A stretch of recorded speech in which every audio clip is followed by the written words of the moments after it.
सच्ची कृष्ण कथा की लेखिका रमा अग्रवाल की तरफ से आप सबको राधे राधे। आज हम श्रीमद् भगवत गीता के 12वें अध्याय भक्ति योग के बारे में चर्चा करेंगे।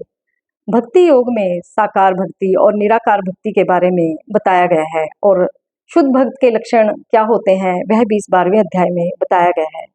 मैं 12वां अध्याय शुरू करने से पहले कुछ महत्वपूर्ण बातें आपसे इस श्रीमद् भगवत गीता के बारे में शेयर करना चाहती हूँ, क्योंकि जो भक्त निरंतर मेरी वीडियो देखते हैं या ये गीता ज्ञान सुन रहे हैं, उनकी नॉलेज के लिए यह मैं बातें उनसे शेयर कर रही हूँ, जिससे उनकी नॉलेज इस गीता ज्ञान के बारे में और ज़्यादा बढ़े। सबसे पहले तो हम सब यह जानते भी हैं कि श्रीमद् भगवत गीता का ज्ञान बड़ा उच्च कोटि का ज्ञान है और यह किसी एक धर्म का ज्ञान नहीं है। सारे धर्मों के वेद शास्त्रों का निचोड़ इस गीता ज्ञान में भरा हुआ है। इससे हमें साइंस की भी नॉलेज होती है, योग की भी नॉलेज होती है और जीवन मरण आत्मा परमात्मा की भी हमें इससे जानकारी मिलती है। और अब हमारी बहुत सी समस्याएं होती हैं, जैसे मैंने पहले भी बताया है, हमें ये काफ़ी समस्याओं से यह गीता ज्ञान हमें बाहर निकालता है। अपनी समस्याओं से बाहर निकलने के लिए, नॉलेज बढ़ाने के लिए हमें गीता ज्ञान के टच में रहना चाहिए। या तो आप श्रीमद् भगवत गीता खुद पढ़ें, परंतु अगर आपको इसकी बातें, इसके जो वर्ड हैं, बड़े उसमें गूढ़ ज्ञान छिपा हुआ है और ये हर एक की समझ से बहुत परे है, हर एक को ये समझ भी नहीं आता, तो आप यूट्यूब के माध्यम से कोई साधक आपको गीता ज्ञान सुनाता है, उन अगर आप कोई ये पढ़ने से समझ नहीं आती तो आप उनसे सुनते रहिए, जिससे आपको कुछ ना कुछ समझ आए, क्योंकि गीता के द्वारा ही हम अपने आत्मा का कल्याण कर सकते हैं। दूसरा, गीता हमें बहुत से बाहरी आडंबरों से, पाखंड से बचाती है। जब हम इसका ज्ञान हो जाता है तो हम बहुत सी कुरीतियों से, बहुत से पाखंड से, बहुत से आडंबरों से हम बच जाते हैं। हम बहुत ज़्यादा मूर्ति पूजा करते हैं। चलो, हमारे धर्म में मूर्ति पूजा तो है और हम मानना भी चाहिए, परंतु जो हम बहुत ज़्यादा मूर्ति पूजा करते हैं तो उससे भी हम, इन चीज़ों से भी हम बाहर निकल जाते हैं और सही भक्ति क्या है हमें इस गीता ज्ञान के द्वारा पता चलती है।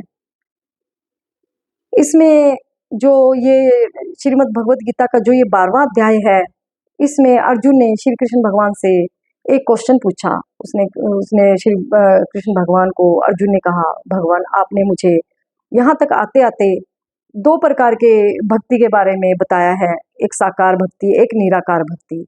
दोनों भक्तियों में से श्रेष्ठ भक्ति कौन सी है और सरल भक्ति कौन सी है, जिससे हर साधक आप तक पहुँच सके।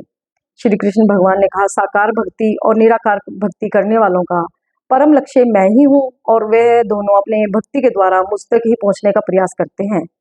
परंतु जो साकार भक्ति है उसमें मूर्तियों की पूजा की जाती है।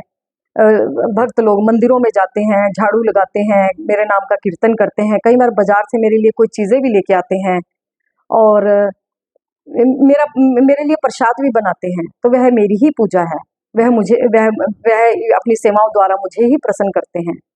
दूसरा, मेरा नाम जप करना, मेरे लिए नाचना, गाना, ताली बजाना, ये सब साकार भक्ति के ही लक्षण हैं। और जो निराकार भक्ति करते हैं वह मूर्ति पूजा नहीं करते, वह अव्यक्त ब्रह्मा की पूजा करते हैं। वह भगवान को ब्रह्मा कहते हैं और वह अव्यक्त ब्रह्मा की पूजा करते हैं, परंतु जिसको उन्होंने देखा ही नहीं, ऐसी पूजा करना, ऐसी कल्पना करना और वह किसकी भक्ति कर रहे हैं, ऐसी भक्ति करना थोड़ा कठिन काम है।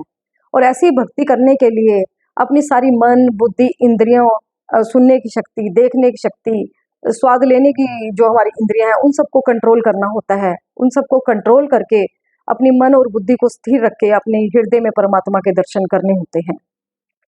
जो निराकार भक्ति करते हैं वह सबके अंदर, प्राणी मात्र के अंदर परमात्मा के दर्शन करते हैं। उनके लिए इंसान और जीव जंतु में कोई फर्क नहीं रह जाता, कि केवल बाहरी आवरण का फर्क है। वह सबके अंदर एक ही परमात्मा के दर्शन करते हैं, परंतु यहाँ भी उनके भटकने की संभावना बहुत ज़्यादा रहती है, क्योंकि जो प्राणी है वह अलग अलग नेचर के होते हैं। कई बार किसी ने कुछ कह दिया, अच्छा बुरा कह दिया, तो वहाँ से वह अपने लक्ष्य से फिर उनके भटकने के चांस रहते हैं। परंतु जो मेरी साकार भक्ति करते हैं वह केवल मूर्ति पूजा में ही लगे रहते हैं।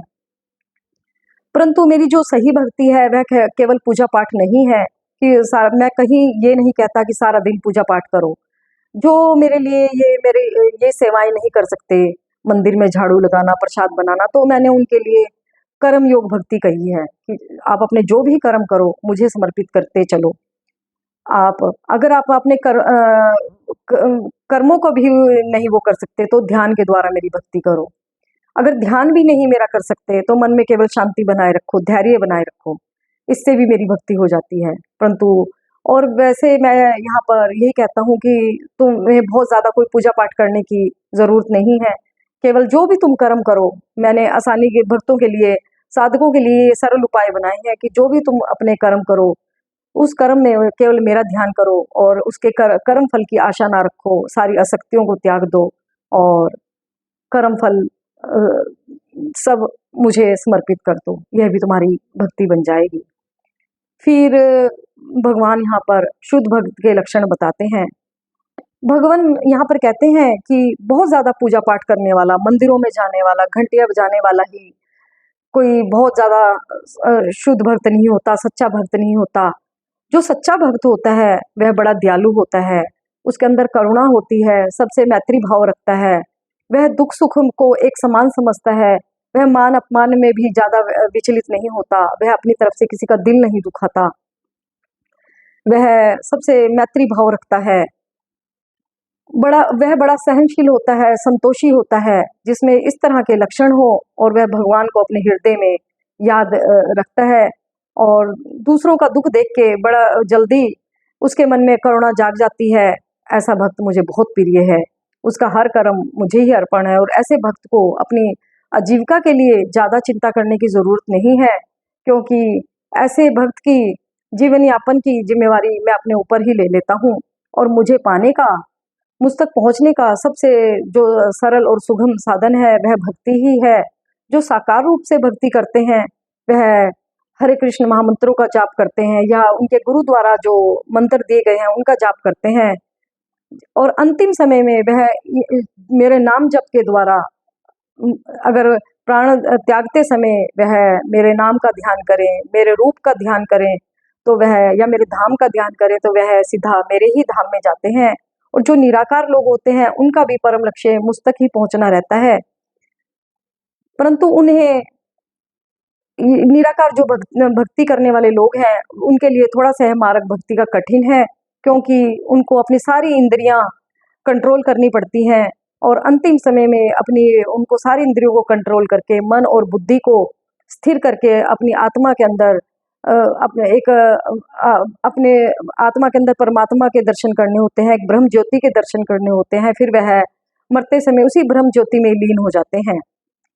यह भक्ति थोड़ी कठिन है और जो शुद्ध भक्त हैं, जो कृष्ण भक्त हैं, उन्हें अपनी आय का 50% दान में लगाना चाहिए। अगर वे 50% नहीं भी लगा सकते तो उन्हें कुछ ना कुछ भाग अपनी आय का धर्म कर्म में लगाना चाहिए। और जो निराकार भक्ति करने वाले लोग हैं वह सामाजिक कार्यों में लगे रहते हैं, जैसे कि हॉस्पिटल बनाना या कोई धर्मशालाएं बनाना या अन्य कोई ऐसे सामाजिक कार्य करते हैं जिसमें उनका कोई स्वार्थ नहीं होता।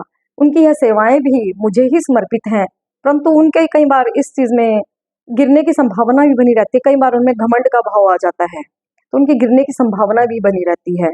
और जो कृष्ण भक्त हैं, जो साकार रूप से की पूजा करने वाले हैं, उन्हें भी अगर उनके पास बहुत ज़्यादा प्रचुर मात्रा में धन है तो कहीं ना कहीं कृष्ण भक्ति में यह धन लगाना चाहिए। कोई कृष्ण कार्यालय बनाने में यह वो लगाना चाहिए या कृष्ण मंदिर कहीं बन रहा हो वहाँ पर अपनी आय को लगाना चाहिए। उनका इस तरह का दान भी मुझे ही समर्पित होता है। इस तरह दोनों तरह के भक्तों का परम लक्ष्य मुझे ही पाना है और जो मन में मेरा ध्यान करते हुए, मन में शांति बनाए रखते हुए, धैर्य बनाए रखते हुए मेरा ध्यान करते हैं, वह अंत में मेरे ही धाम में जाते हैं। मुझे पाने का भक्ति ही एक सरल तरीका है। यहाँ पर हमारा 12वां अध्याय आज पूरा हो जाता है। अब हम 13वें अध्याय के बारे में आगे की वीडियो आगे बनाएंगे। जय जय श्री राधे।